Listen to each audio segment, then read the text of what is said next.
She didn't flinch. That was the part nobody talked about afterward. Not the sound, not the gasp from the woman in the window seat, not the way the cabin went completely still.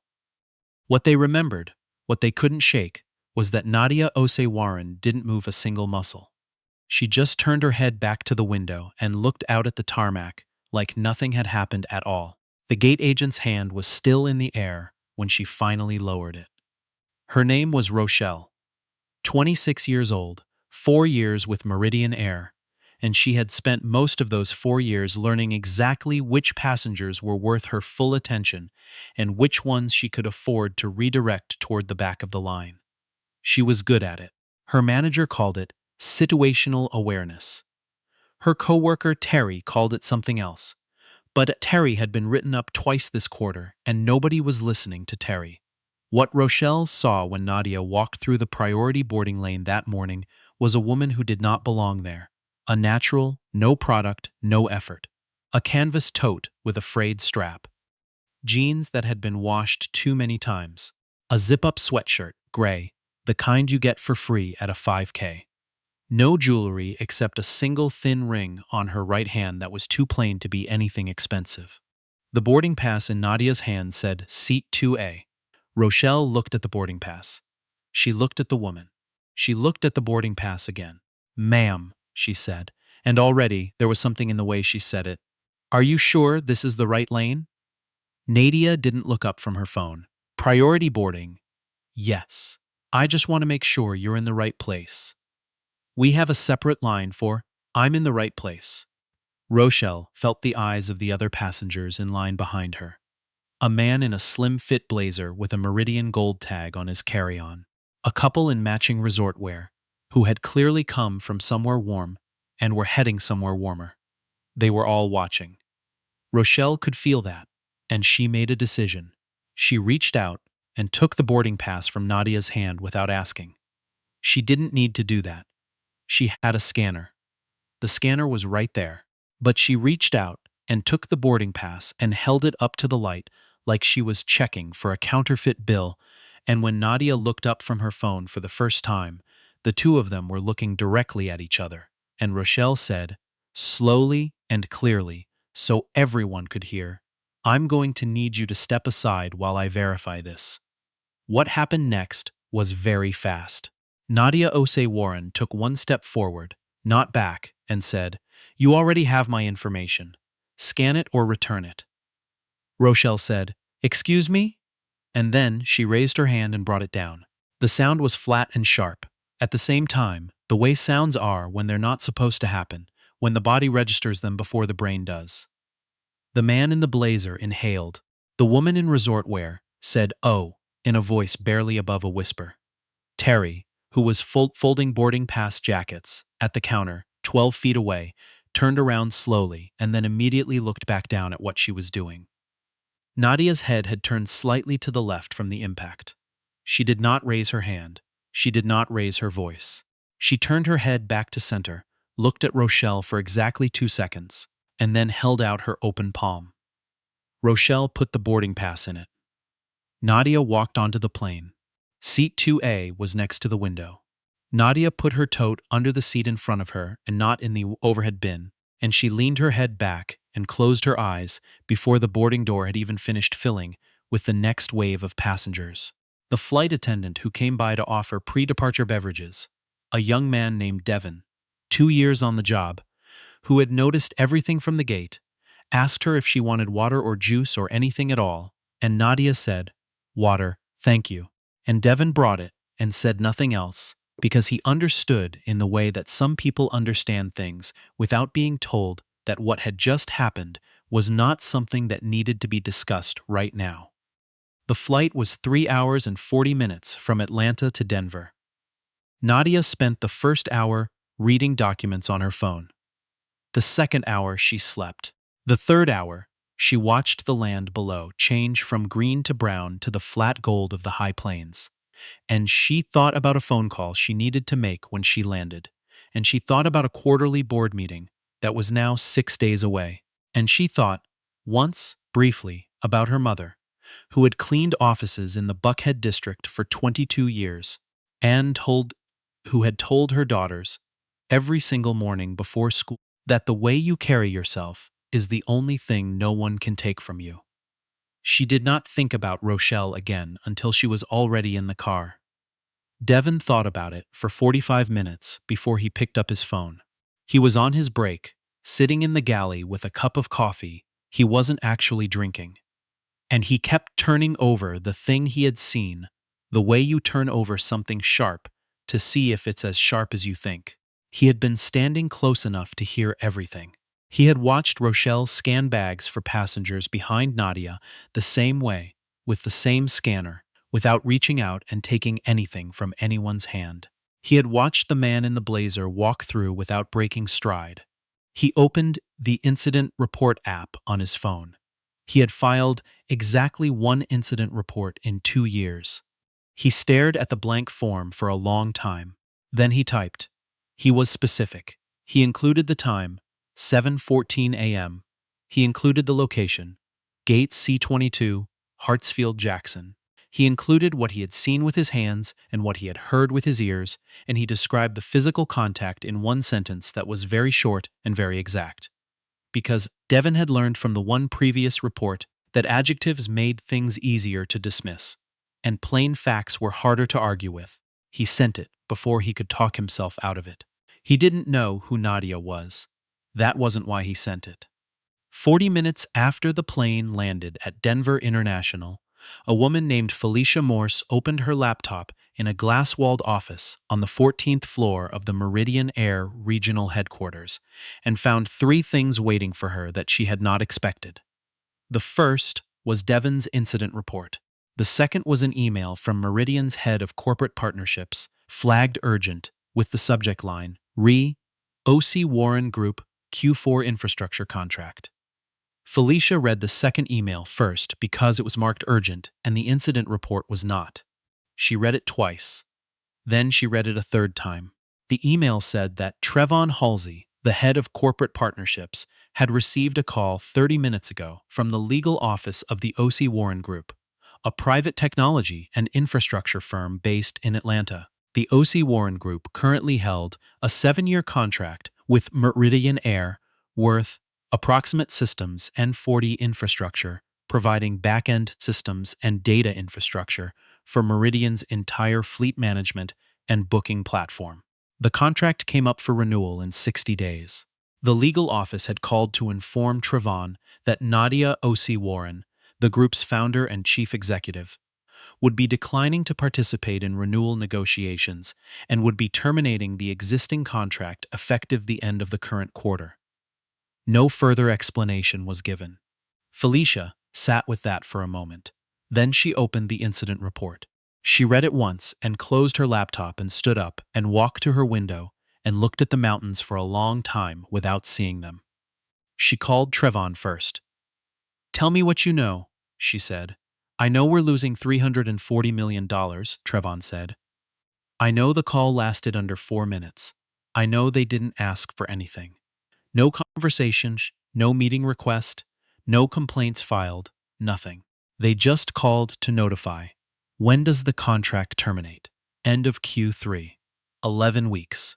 Felicia thought about the incident report again, about a gate agent's hand, about a boarding pass, about the way Devon had written. The passenger did not react. She simply retrieved her boarding pass and boarded the aircraft.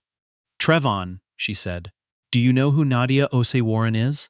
"I know now," he said. "I didn't this morning." Nobody did, Felicia thought. That was the problem. That was the whole problem.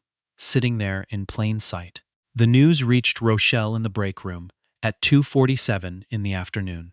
She was eating a sandwich and scrolling through her phone when her supervisor, a man named Curtis, who had managed the C terminal for 11 years and had the permanent look of someone waiting for something bad to happen, appeared in the doorway and told her that she was being placed on administrative leave, effective immediately, pending investigation of an incident at Gate C-22 earlier that morning.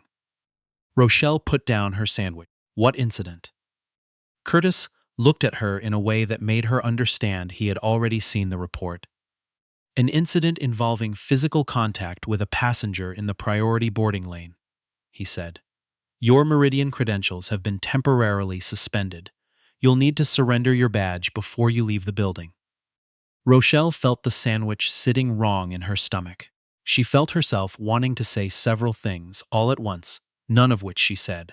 What she said was, she was in the wrong lane. Curtis said, her boarding pass was for 2A. I know, but she. First class, Curtis said. Full fare. Booked directly through the corporate account of the Osei-Warren Group. The name didn't mean anything to Rochelle in that moment. It was just a name, she said. I was doing my job. Curtis nodded once, slowly, the way people nod when they have already stopped listening, and he held out his hand for her badge, and she unclipped it and put it in his palm, and she walked out of the building into the afternoon sun, and the mountains were very bright above the city, and she didn't know yet what $340 million looked like from where she was standing. She would understand soon.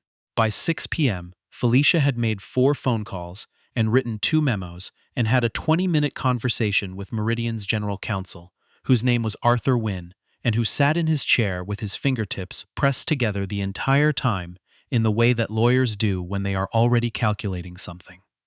Reach out, Felicia said. Not yet, Arthur said. We have 11 weeks. I understand. $340 million. I understand, Felicia. Arthur, I need a plan that doesn't start with not yet. Arthur uncapped his pen. He looked at the whiteboard on the wall behind Felicia's head where someone had written, in blue marker, the quarterly revenue targets. Then he looked at his notepad. We send a formal acknowledgement, he said. In writing, express regret, take responsibility, reference the administrative action already taken against the employee. We make clear we understand the severity of what occurred, and we are not treating this as a routine matter. And then we wait, he said. Because here is the thing, Felicia. Nadia Osei-Warren did not call to complain. She didn't file a report. She didn't ask for an apology. She called to terminate. That means she's already decided. If we reach out with an apology and an ask, we look like we're trying to buy our way out of what happened, and that makes it worse. He paused. She has to want to have the conversation. We can't want it for her. Felicia stared at him. So what we're doing, she said, is waiting and hoping.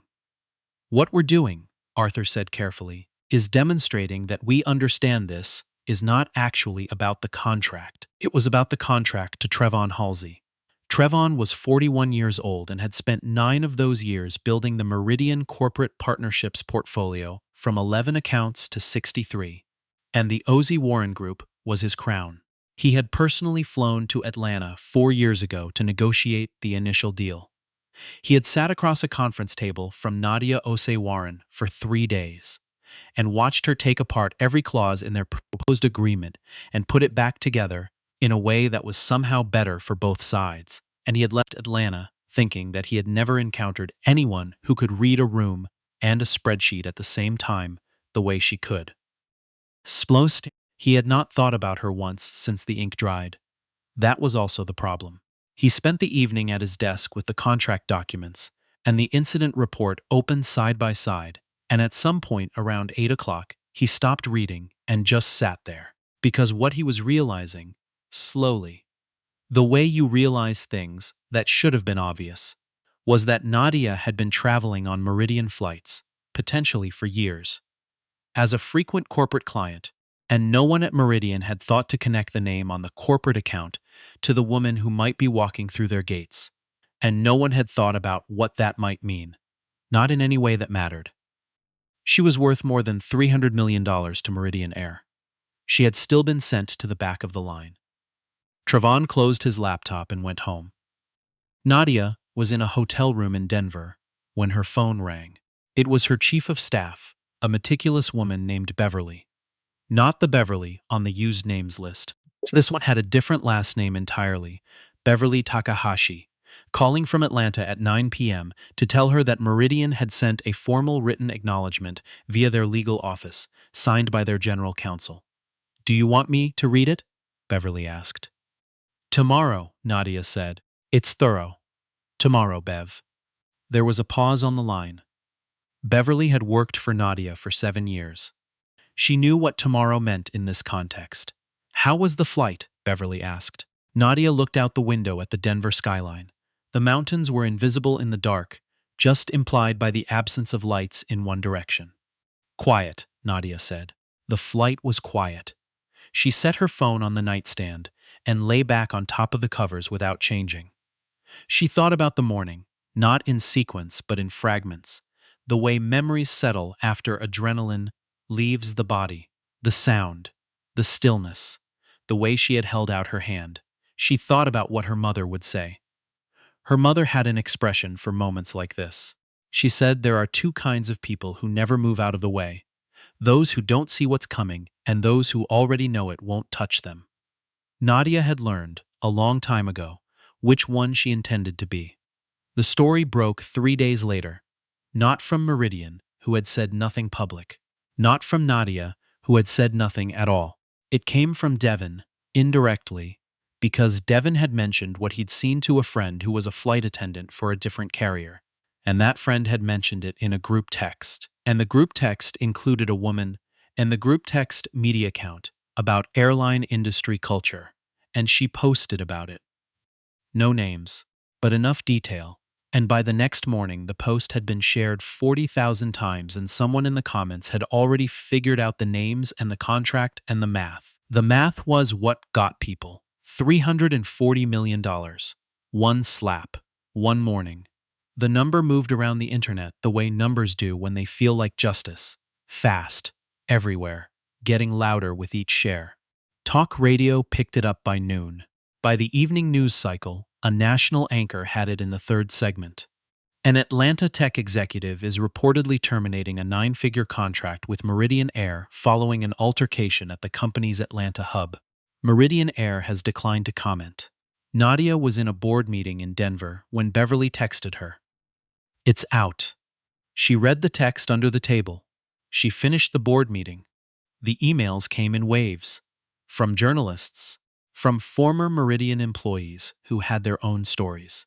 From a woman in Phoenix who said she had been turned away from a priority lane 6 months ago and had filed a complaint that was never answered, and who was attaching that complaint to her email, and would Nadia's team be interested in seeing it? Nadia read none of them personally. Beverly filtered. Beverly always filtered. What did reach Nadia directly was a handwritten letter that arrived on the 5th day, addressed to the Osei-Warren Group, no corporate letterhead, personal stationery. The return address was Felicia Morse, 14th floor, Meridian Air Regional, Denver, CO. The letter was 2 pages. It did not ask for anything. It did not mention the contract.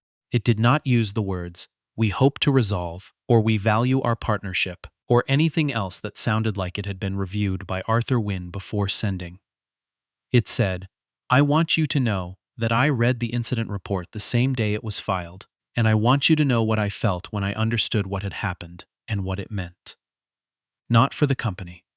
For you, as a person, on an ordinary Tuesday morning, trying to board a flight." It said, "I don't think an apology from a company means very much. I think what I can offer you is this. I am going to spend the rest of my time in this role making sure that what happened to you becomes the reason something is different. I don't know if that matters to you. I think it should matter to me, regardless." It was signed in ink, in handwriting that was slightly uneven, like someone who was more comfortable with a keyboard. Nadia read it twice. Then she folded it and put it in her bag. She called Felicia Morse from the airport on the 8th day. Felicia picked up. On the second ring. "Miss Osei-Warren," she said, and there was something careful in her voice, but not the careful of a lawyer. The careful of someone trying not to say too much. "Your letter," Nadia said. "Yes. You said you weren't going to make this about the contract. I meant that." Nadia watched a family move through the terminal below her gate. A small girl in a backpack, shaped like a turtle, a man with 2 rolling suitcases, a woman looking at her boarding pass. "Tell me what different looks like," Nadia said. Felicia was quiet for a moment, not an uncomfortable quiet, a thinking quiet. "It starts with the people we hire and what we train them to see," Felicia said. not who looks like they belong. That framing is broken.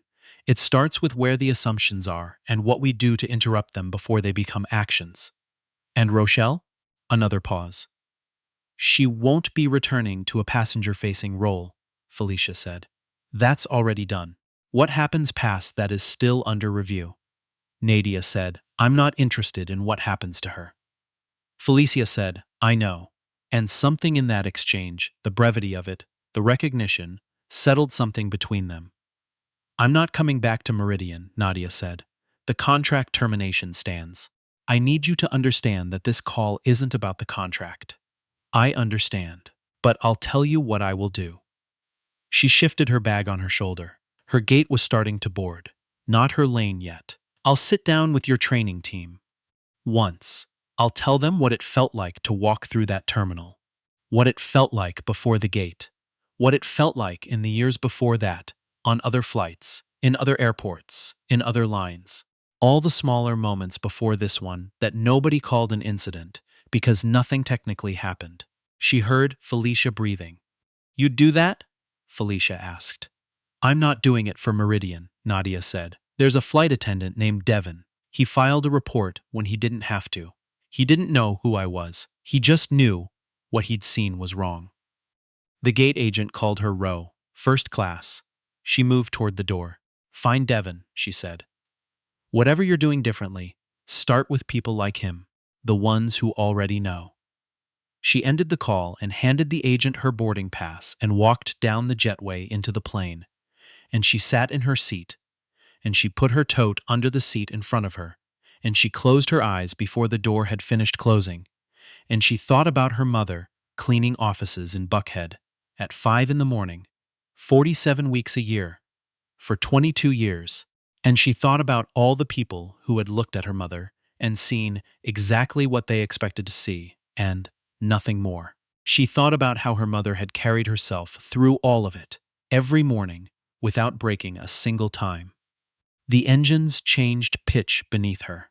The plane began to move, and Nadia Osei-Warren, who had built a company worth more than $300 million from a second-hand laptop and a folding table in her sister's spare bedroom in Decatur, Georgia, pulled her cardigan a little tighter and let the ground fall away beneath her, unhurried, exactly as she had always known she would.